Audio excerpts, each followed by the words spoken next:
A useless freeloader who can't even walk is not welcome here.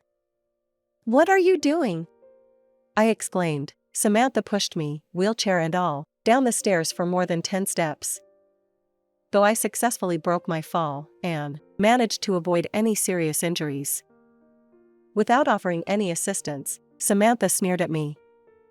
You're just a jobless bum, just get a divorce from my son already. Fine, I replied. Little did she know that I was earning $800K a year. She had no idea about the future that awaited if I were to leave. She even brought my son into the conversation. Oh, and we'll be taking custody of Ken, too. No, I won't let that happen. Stop joking. There is no way that you can properly raise a child. I was determined to protect my son at all costs. I couldn't possibly leave him with this devilish woman. This was when I decided to seek revenge against her. I don't need a home like this, even if they wanted me. A month after I left their house, I received a barrage of phone calls from Samantha. Perhaps she had finally realized the gravity of the situation, but it was already too late. My name is Shelley, and I just celebrated my 45th birthday last month. I live with my husband and our 5-year-old son. I met my husband, Tom, at a party when I was 35 years old. Wow, you're a fashion designer? That's so cool. It's really not all that impressive. I still have a long way to go. I could never do something like that. Maybe you could be a good designer. I'm not particularly skilled at socializing, so I must have seemed out of place at the party.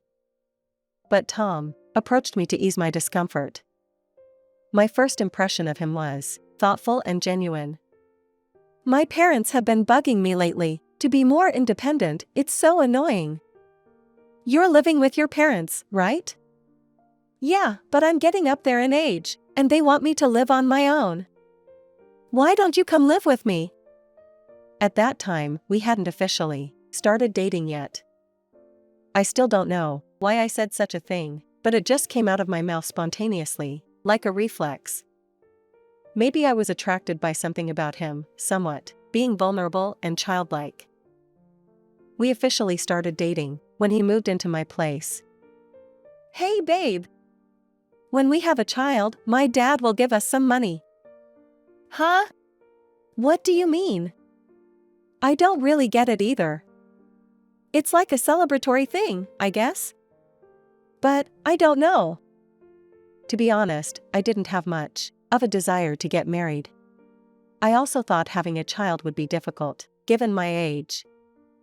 However, my husband was quite optimistic and seemed excited about the idea of receiving some money.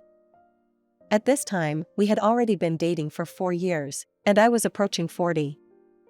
No way! I was in the bathroom, clutching my head. I also did not plan anything ahead carefully. It seems I'm pregnant. Really? That's great. Then we should get married, right? Yeah. Unexpectedly, on my 40th birthday, I discovered I was pregnant, and we soon arranged our marriage. At this point, my work was on a stable path, and I was willing to invest time for my baby on the way. However, after having our son, my husband's attitude started to change. During the pregnancy, my husband didn't seem any different from before. But you did really well. What's wrong? The moment my husband looked at our newborn son, he uttered something extremely absurd. Is he really my child? What are you talking about? Everyone in the room froze for a moment at his words. He doesn't look anything like me, does he? You can't tell, he's just been born. Oh well. I'm heading back to work for now. With that, my husband left the room, without looking back. I couldn't accept his words. My husband hardly spent his time with our son, and time just passed by. After all, our son Ken had turned 3. Where's Dad? He said he was going to be late because of work today. But you have Mom here with you, okay? Okay. Last year, Tom was here for Ken's birthday, but it felt like he was just there out of obligation. And this year, he claimed to be working late. I am not even sure if he is actually working late. So, that evening, I had spent modest yet joyful moments just with my son. I'm back. I heard the sound of the front door opening. Hi, Tom. Did we have something today? It's Ken's third birthday today.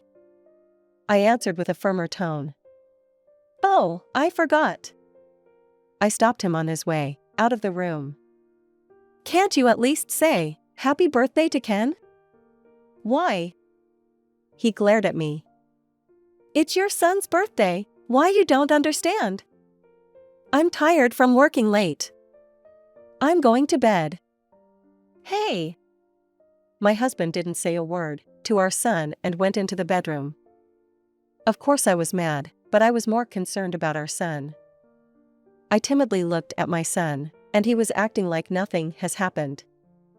He is only 3, but he seemed to understand the whole situation. It's okay, Mom, he said with a smile, and I could see tears in his eyes.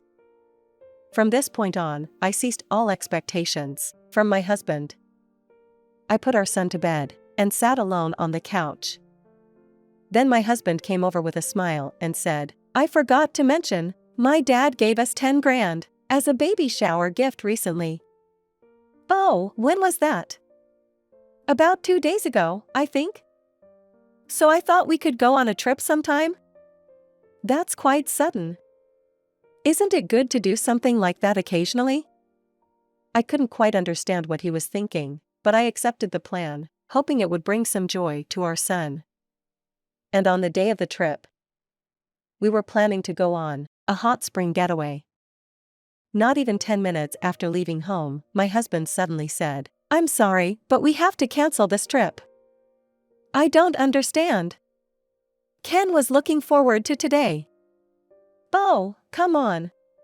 I can't do anything. My boss invited me to play golf. You should just decline. What? Stop giving me orders. You can't even manage household chores and parenting effectively. He snapped back at me for some reason. He even started looking at his smartphone while driving. Stop driving with your phone. I'm just replying to him. Can you just be quiet for a bit? And in the next moment, it happened. Our car drifted into the oncoming lane.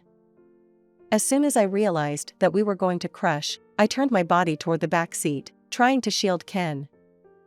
Then, I lost consciousness upon impact. Shelley? Are you okay? I woke up to a voice calling my name. There stood Samantha. Where am I? What are you saying?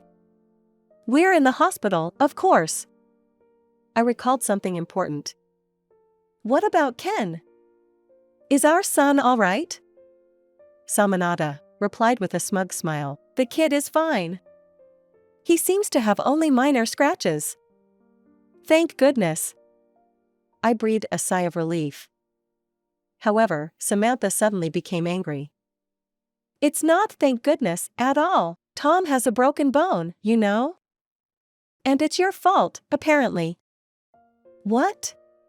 What's all this about? He told me that you suddenly distracted him while he was driving, didn't you? I didn't do anything like that. I felt anger welling up in me upon realizing that my husband was providing false testimony. I tried to sit up but couldn't. My arms were somewhat responsive, but everything from the waist down was unresponsive. What's wrong? Samantha, seemingly aware of my condition, grinned. You know something, don't you? I asked. No? I don't. See you later, she said with a smirk. I was overwhelmed by a sudden rush of cold sweat. A doctor had come in right after Samantha left. What he said was beyond my imagination. Will I be like this for the rest of my life? Unfortunately, the chances of recovery are close to zero. So, you mean I'll be in a wheelchair for the rest of my life? But there must be a way to walk again. We'll provide you with rehabilitation, but there's no guarantee you'll regain the ability to walk. My vision darkened, and I couldn't think straight. It took over a month before I could leave the hospital. During that time, it appeared my son had been staying with Samantha. As for my husband, he never visited me in the hospital even once. Thanks for coming all the way today. No problem. If you ever need help, I will always be here. You're the only one who says that. But it's surprising your husband didn't come. Well, I kind of expected that. With the help of my coworker Isabella, I returned home. I have a house my parents left me, which I had made accessible in preparation for my retirement. I thought I could manage to live there. Starting tomorrow, my mom will live here, too. Why? Why? It's for your care. I can't handle it alone, and my mom offered to help. Show some gratitude.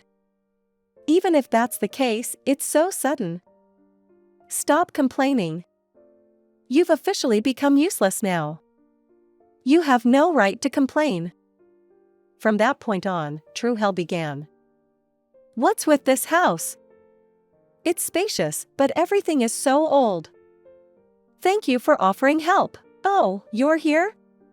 I didn't even notice. Well, I will be taking care of you from now on, so be grateful. Samantha said that she would help with my care, but she hardly did anything. As I continued to live this way, I somehow managed to take care of myself for basic needs without help. Realizing that I am able to do things without her assistant, Samantha started to taunt me even more. If you can do so much, I'm not needed, am I? You can handle your life on your own from now on. But it's impossible to do everything by myself. Please help a little. Why should I do that? You can't work, you're useless. I am working, you know. Is that just your fantasy? After this, I decided to take on design jobs, that I stopped for a while after the accident. I couldn't stay silent after being berated by Samantha. At times, I was accused of playing around, but I ignored it and focused on my work. My dedication was rewarded, and my work began to earn a reputation. The design you did recently received great feedback. The fact that it was designed for people in wheelchairs was groundbreaking, and it's become a hot topic in the company. Really? I came up with that idea by thinking about what I can do in my current situation. It was just a coincidence. Even if it was a coincidence, it's amazing. Plus, there's a magazine that wants to interview you, Shelley. My younger coworker, Isabella, was more excited than I was. Actually, having my work recognized is a great feeling. After that, I continued to produce new designs one after another, as if inspired by a divine force. With each high appraisal, my income kept rising. My husband seemed to catch on my success somehow. Lately, it seems like your work is going well. You must be earning quite a bit, right?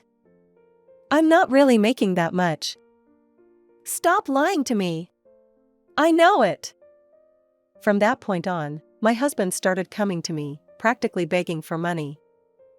This continued for about half a year. I quit my job. What? Why would you do such a thing? Well, it seemed ridiculous, watching you earn more easily than I do. So, just take care of everything about us from now on. Wait a minute. Oh, and don't tell my mom about this. Why not? Why? Don't you get it?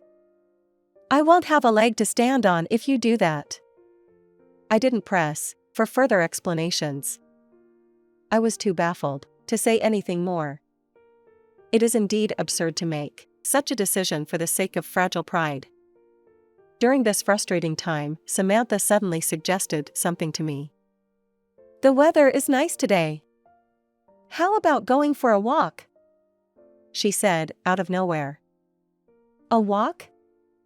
But I have things I need to do today. Those things aren't that important. Come on.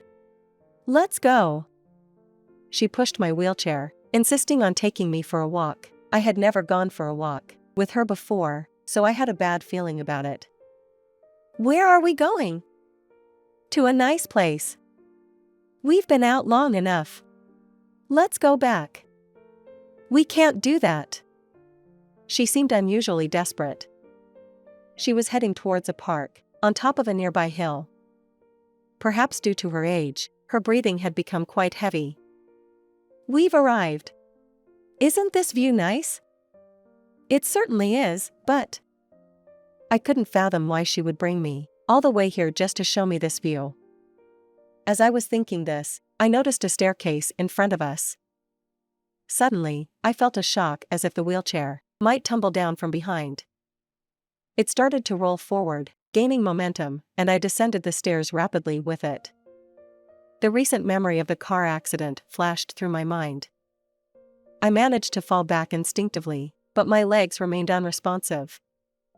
I gazed up at the staircase. A useless freeloader who can't even walk isn't needed in our family. Weren't you doing that to me? Samantha sneered, standing at the top of the stairs, making no effort to help me. Her behavior resembled that of a villain in a story. You're just a jobless bum, could you just hurry up and get a divorce from my son? With that statement, I understood everything. Still, there was no need for her to go this far. Understood. She doesn't know that I, a jobless bum according to her, is actually earning $800K. She have no idea what the future holds for her if I leave. She even brought up my son. Also, we're taking my grandson, Ken, with us, she said, as if she'd won some sort of prize. I won't allow that. I will be the one to raise Ken. Stop joking. You think you can raise a child in your current state? With that, she disappeared from my view. There's no way I could allow her to take my precious son, especially after knowing what kind of person she truly is. So, I decided on revenge. A house like this isn't worth a word from me. Even if you beg for me to stay. I was unable to get up on my own. I called someone. Shelley, is everything all right? I'm sorry for the sudden call. I need your help. All right. Where are you? I told her my current location and what had been done to me. 10 minutes later, she arrived by car. Are you okay? I managed to drag myself over here, but I'm quite exhausted. I crawled to the nearby bench. Why would something like this happen? It seems like I was really disliked, I responded wryly. This isn't something to laugh about. For now, I'll take you to my place. And so, I ended up staying at Isabella's house. The main concern was my son, Ken. Fortunately, it was only 2 p.m. I asked Isabella to pick him up from kindergarten, ensuring he was safe. Mom! Ken, I have an important matter to discuss.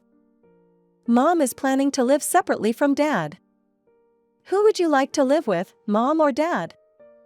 I want to be with Mom. I was relieved. He chose me over his dad. Now, I had the strength to go through with the divorce. I've made my mind to end our marriage. As expected, my husband called me at some point. Hey, where are you right now? I need some money, send it quickly.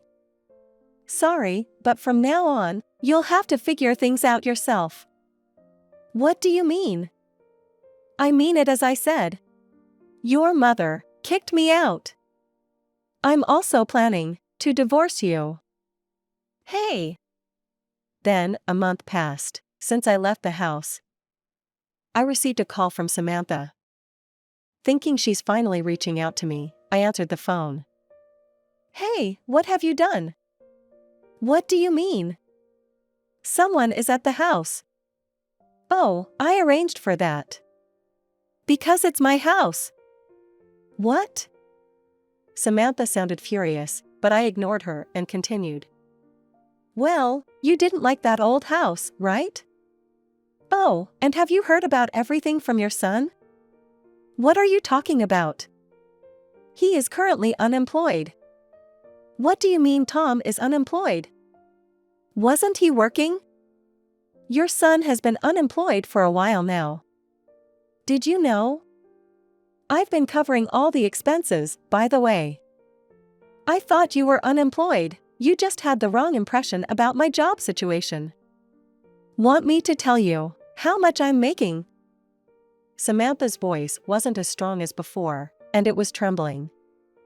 I'm making $800K a year. 800,000?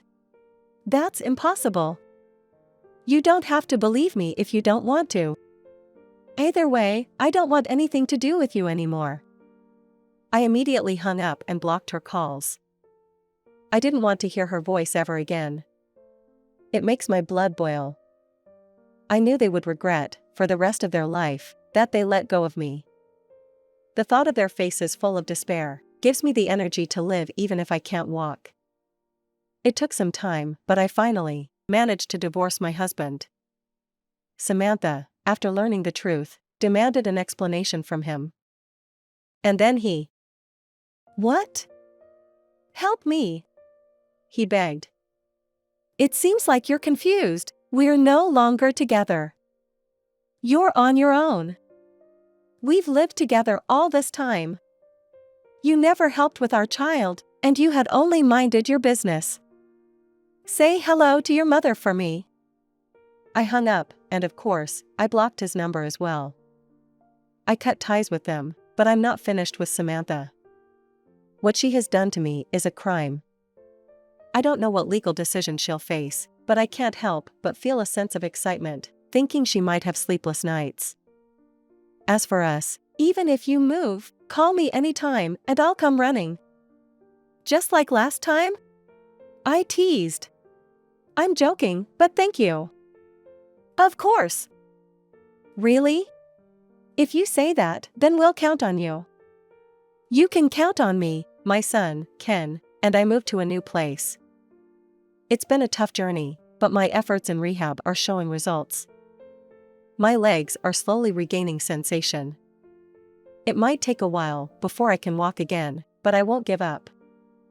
Because I have my son, and he's the most precious thing in the world.